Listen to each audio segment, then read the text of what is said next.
स्वागत है आप सभी किसान भाइयों बहनों का आपके अपने ग्रामीण लोक कार्यक्रम में। और साथियों, आज फिर से आपकी सेवा में हाजिर होने का मौका मिला है आपके साथी देवेंद्र को। तो स्वीकार कीजिए हमारी राम राम। दोस्तों, जैसा कि हम आप जानते ही हैं कि हमारी आमदनी के दो ही मुख्य साधन हैं, एक तो हमारी कृषि, दूसरे हमारे पशु।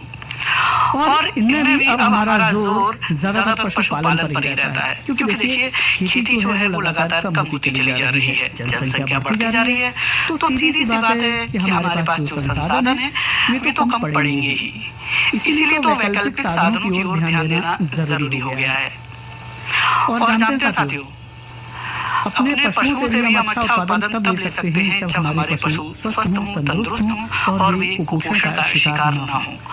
मतलब कि उनके रखरखाव से लेकर उनके खान-पान और उनके टीकाकरण का पूरा ध्यान रखा जाए, तभी हम उनसे अच्छा उत्पादन ले पाएंगे। इसके अलावा जब हमारे पशु स्वस्थ होंगे तभी हम आप एक संपन्न किसान कहलाएंगे।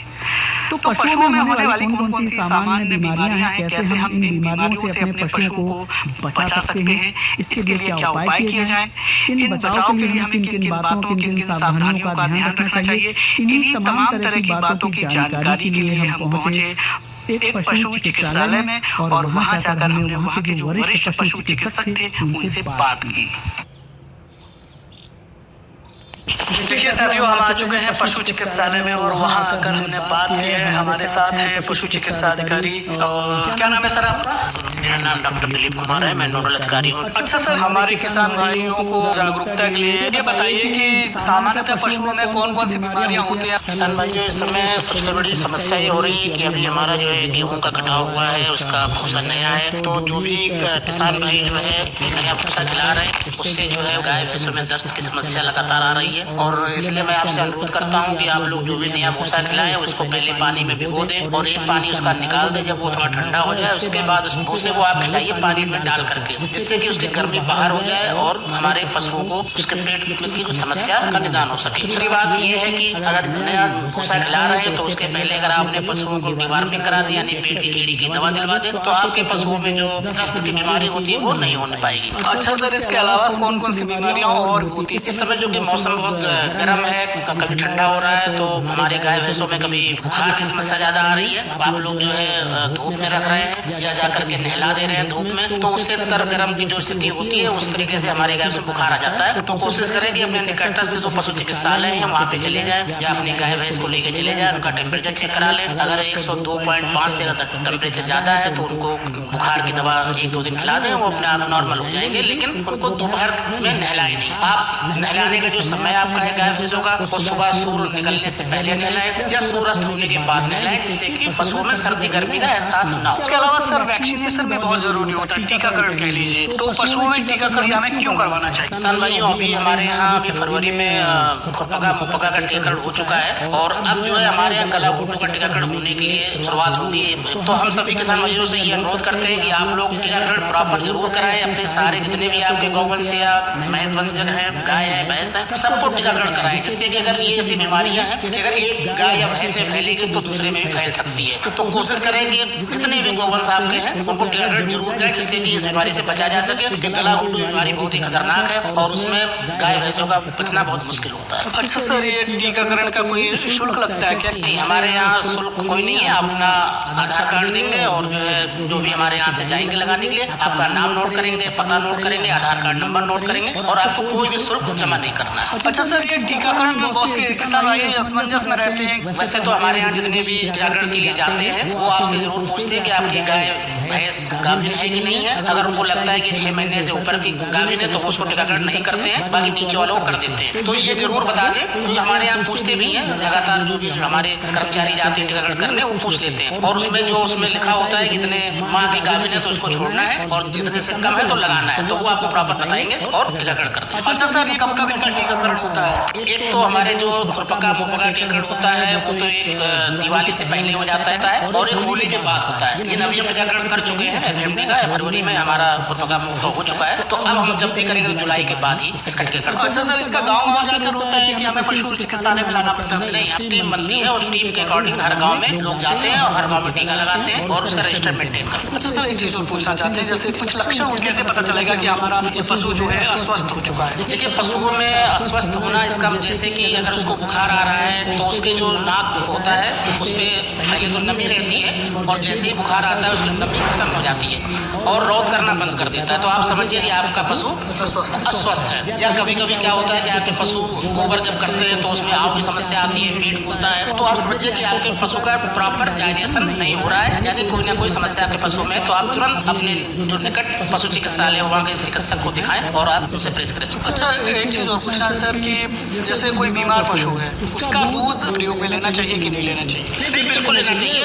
आप जो भी दूध खाते हैं गर्म करके खाते हैं, बस सिर्फ एक जैसे रेबीज की बीमारी होती है उसमें दूध अवॉइड करना चाहिए। अगर कुत्ते ने काट रखा है और गाय भैंस पागल हो रखी है, उसके सिम्टम आ गए हैं तो आप उसका दूध ना खाएं। लेकिन अगर 100 डिग्री पे अगर आप बॉयल करते हैं तो खा सकते हैं, लेकिन उसमें अवॉइड नहीं करें। अच्छा सर, ऐसे कौन कौन से रोग हैं जो पशुओं द्वारा मनुष्यों को हो सकते हैं? अभी जो गाय भैंसों में हमारे यहाँ से कोई ऐसा तो रोग नहीं है फिलहाल, वो बहुत 1-2% होता है, बाकी ऐसा कुछ नहीं है हमारे गाय भैंसों में कोई रोग हो जाए। अच्छा, पशु को कैसा पशु में आहार खिलाना चाहिए, संतुलित आहार किसे कहेंगे? देखिए, पशु को संतुलित आहार का मतलब ये है कि उनको हरा चारा भी हो, दाना भी हो, भूसा भी हो, मिनरल मिक्सचर हो, नमक हो, ये सारी चीज़ें संतुलित पशु आहार में आती है। तो ये कम से कम 2 से 3 टाइम आपको बराबर मात्रा में देना होगा। अच्छा, पशुओं के लिए आप किसान भाइयों को और हमारे आकाशवाणी के माध्यम से क्या कहना चाहिए? हम इतना सजेस्ट करना चाहते हैं अपने किसान भाइयों की कि आप चूँकि पशुपालन आपको वैज्ञानिक तरीके से करना है और लाभ भी उठाना है, क्योंकि रोजगार का साधन बन चुका है। तो जब आप वैज्ञानिक तरीके से पशुपालन करेंगे तो आप अच्छा प्रॉफिट लेंगे। तो जो भी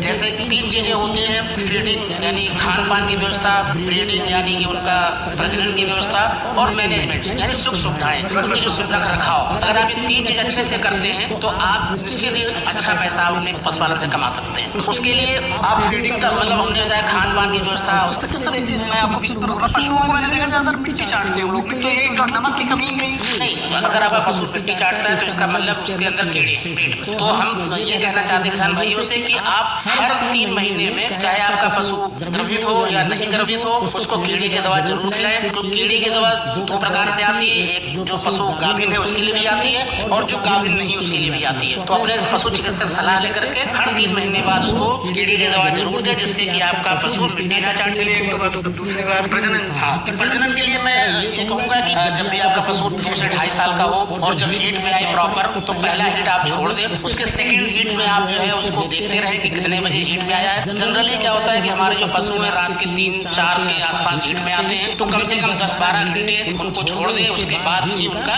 सीमेन गर्भाधान कराएं, जिससे कि वो रुक जाए। अच्छा सर, रखरखाव के लिए हम रखरखाव के लिए मेरा कहने का मतलब है कि जो आपकी गौशाला हो साफ सुथरी हो, जो गोबर है मूत्र है वो तुरंत साफ होना चाहिए, जिससे कि हमारे पशुओं में गोबर से या मूत्र से कोई बीमारी ना हो। जैसे एक थनैला रोग बहुत कॉमन है हमारे यहाँ। उसका कारण क्या है कि थनैला रोग गोबर और मूत्र से ही होता है, क्योंकि जो भी बैक्टीरिया जो भी होते हैं वो अंदर जो है थन में चले जाते हैं और वहाँ पे वो थनैला रोग का काम करते हैं। अब उसका कारण क्या है कि जब आप दूध निकालते हैं तो जैसे आप दूध निकाल लेते हैं अपनी भैंस को, जब गाय को छोड़ देते हैं और वो बैठ जाती है, मतलब उसी गोबर में उसी मूत्र में बैठ गई, तो वहाँ चूंकि पोर खुला रहता है 10-15 मिनट, और चूंकि वहाँ दूध की सप्लाई होती है, कार्बोहाइड्रेट होता है, लैक्टोज होता है, तो वहाँ पे जाकर के बैक्टीरिया आराम से जाते हैं और ग्रो करते हैं, क्योंकि उनको अच्छा खाने को मिलता है और फिर वो थैला का कारण बन जाते हैं। सर, आपने बहुत ही अच्छी जानकारी हमारे किसान भाइयों को दी, इसके लिए आपका बहुत बहुत शुक्रिया।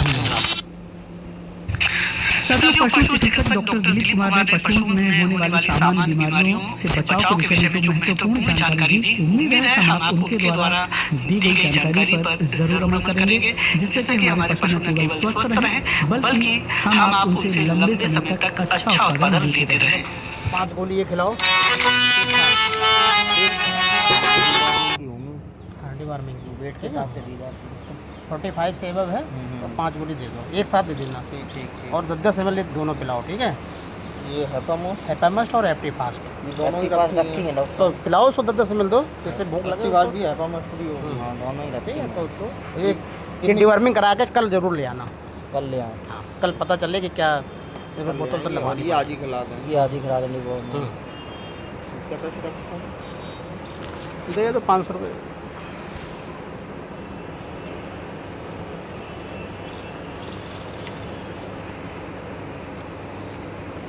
कल लेकर जरूर आना, ठीक है? लेके आएंगे। हाँ। कितने बजे आ जाएं?